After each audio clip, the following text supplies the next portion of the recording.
Lotus Asian Voices, bringing you news, views, and interviews from Buddhist communities across Asia. Welcome to Lotus Talks. I'm here at Benares Hindu University in Varanasi with Associate Professor Arun Kumar Yadav, who is from the Department of Pali and Buddhist Studies at the university. Benares Hindu University is one of India's oldest universities. Professor Yadav's main research interests include not only Pali and Pali language and literature, but also Chinese Buddhist literature. Welcome to Lotus Talks, Professor Yadav. Thank you very much. Now, you're a professor in Pali, teaching Pali language here at the university. Pali is not spoken in India anymore, though it was the language at the time of the Buddha, in the language Buddha preached in. Now, why is Pali still taught, and what is the importance of it or the significance of it to Buddhist culture and Buddhist teachings? Actually, Pali language is, of course, it is not used nowadays in India. But if we see the history of our India, Pali was one of the major language, and you can say common language of at least Middle Kingdom, which we call it in Pali Madhya Desh. So it was basically a very common language and the sacred language of Buddhist, and according to the tradition, the Buddha's teaching is preserved orally and then later on written down in Sri Lanka. And we can say the Pali language is the only language which preserved the oldest sacred teachings of the Buddha. That is why it is very important. So the graduates of the course in Pali, what type of jobs would they qualify for in India today?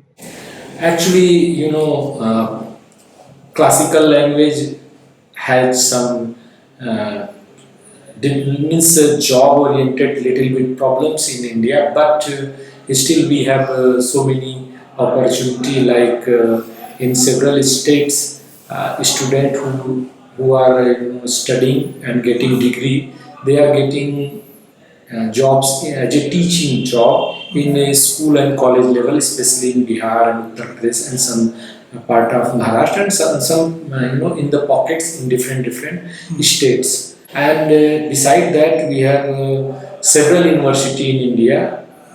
They are teaching Pali language, so there one can make his career as a assistant professor or academician, and few research organization also means private and government organization, they are also doing so many research. In that place one can get job. Sarnath is not very far away from here. Can you explain the importance of Sarnath, especially in the Buddhist pilgrim circuit today? Actually, as we are knowing that Sarnath is one of the most sacred place in Buddhism and in Buddhist world, especially Buddhist follower. Everyone want to, means visit this place, worship this place. And we are knowing the history of Sarnath is very old, more than 2600 years ago. So Sarnath having a rich, legacy, history. And Sarnath was the place where our Gautama Buddha first time gave his sermon to 5 disciples. That is why it is very important in Buddhist history. When Prime Minister Modi came to Sri Lanka, I think it was 2015 for the India Vesak, he said that Anagarika Dharmapala brought back Buddhism to India, and he brought back Buddhism here. He set up in the Mahabodhi Society here in Sarnath. How do you see that significance in the case of Sarnath? Of course, our Prime Minister mentioned it, and that is why he quoted all this record in Sri Lanka. As we know that Anagarik Dharmapal ji was from Sri Lanka, and he revived actually Buddhism in India, and he played a great role. Even we have records which are showing that several monuments were there in good condition during his visit, but and so he protected those monuments and he established Mahabodhi Society of India, as we know. So one of the centers is in Sarnath area, and they protected it, and that is why, and he lived for a long time in Sarnath, and if you will be visiting that place, we can see still his body remains buried in the land of Sarnath. So he has big association with Buddhism, and I must say that great association with Sarnath. That is why he passed away in Sarnath. And Coming back to the Buddha's first sermon, which was given here in Sarnath, what do you see as the main message of it to today's society? the first teaching of Buddha, which is known as Dhammacakkavartana Sutta, it is itself a sutta, or we can say a formula to be happy in this worldly life. We all are knowing that we are facing several problems. So Buddha explained all those problems, not only the problem, he has also given solution. Everyone is knowing all these things, what Buddha mentioned, but he explained it in a very scientific way that how you can erase or remove your suffering from this, your own life. He has given in that message in the first teaching, Dukkha Dukkha, Arya Satya, and all the Four Noble Truths and Eightfold Path, which he has given. So he has not only given the reason, means he not only pointed reason, but he has also given solution in the shape of Eightfold Path, that if we will follow Eightfold Path, we can be happy in our worldly life. This is the greatest message of the Buddha for present era and humanity. Now, I have noted you have done some studies of the Buddhist links between India and China. And how important do you see Nalanda University to the spread of Buddhism in China? Actually, before working to this place, I was in Nalanda, and I have great affection for Nalanda. And of course, Nalanda played a big role in spreading Buddhism not only in India but outside of India. In which, if you see the case of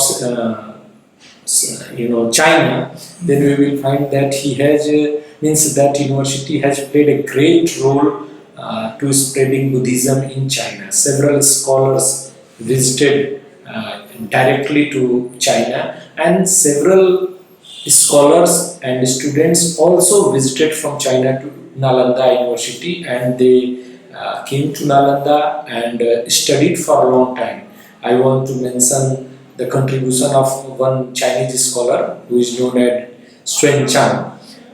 He was the traveler monk. He was from Henan province, and in 7th century he visited Nalanda, and he has given a travelogue, written a travelogue, Buddhist travelogue we can say, and he stayed for a long time in Nalanda, and after returning back to China, visiting all the Buddhist places, he did not stop himself, but written several books, more than 75 books he has translated.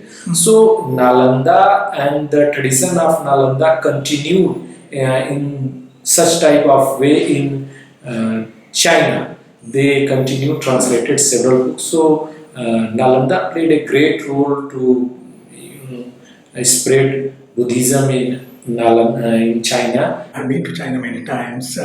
Just last year, I was in a place called Luoyang, Looks very much like Ajanta. Yeah. But the Chinese professor and students went with, they have heard of Ajanta. And obviously there should be some connection. Now there seems to be a lack of interaction between Indian and Chinese scholars, especially in terms of Buddhist studies, Buddhist knowledge. Why is that? Actually, this is the problem that in India we are basically so much focused on Theravada Buddhism. I think, in my opinion, there is not a dedicated Mahayana center in India, and we are knowing that in China they are practicing spreading Mahayana Buddhism, and the language is also one of the barriers, we can say that. Which create problem in communicating with those Chinese scholar. Means from, if I am talking in the context of Indian side, Indians professors can communicate in English and Indian language, but there's in Chinese side sometimes it is very difficult to communicate with them. But we means so many technologies now developed. So I think it is we can do it very fast. Earlier we had no such type of technology. It was not easy to communicate with them. I noticed you had done a paper on the Hungry Ghost Festival. Now I lived in Singapore for 15 years, and Hungry Ghost Festival is a big one for a whole month there. And I know some Buddhist temples, the Chinese Buddhists also celebrate it in terms of giving merit to the dead. Yes. In your study, what was the connections you saw between Buddhism and the Hungry Ghost Festival, which is a Taoist festival basically?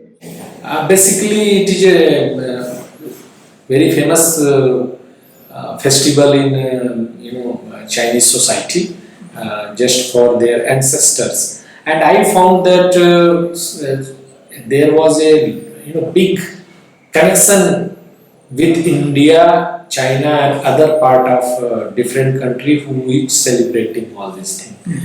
I found that the story related to Mogalan, they are quoting behind this festival. I found it in Theravada Buddhism. There is a sutta called Tirukotta Sutta, in which is very similar story available. And as we know, Hindu people are also celebrating such type of a festival in Bodh Gaya and other part of India. So I think it is interconnected. Some concept traveled from not totally, because so many things changed in other regions in the context of Buddhism. But I personally believe that there was a big connection, and I try to establish those connections, that celebrating this festival is a mutual understanding or cultural exchange between India and China and Chinese society.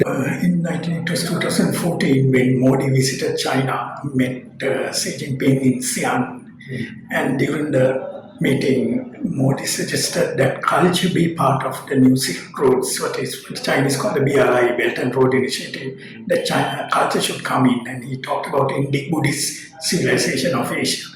Of course, 2020, unfortunate incidents have stopped all that. Can you revive this, bringing this Indic-Buddhist civilization concept into the evolving trade routes through railways, and India is building roads, China is building railways, connect all those together, and could Buddhism be the jail for peaceful existence in Asia? Actually, Buddhism always played a great role to connect not only China, all the Buddhist country with India.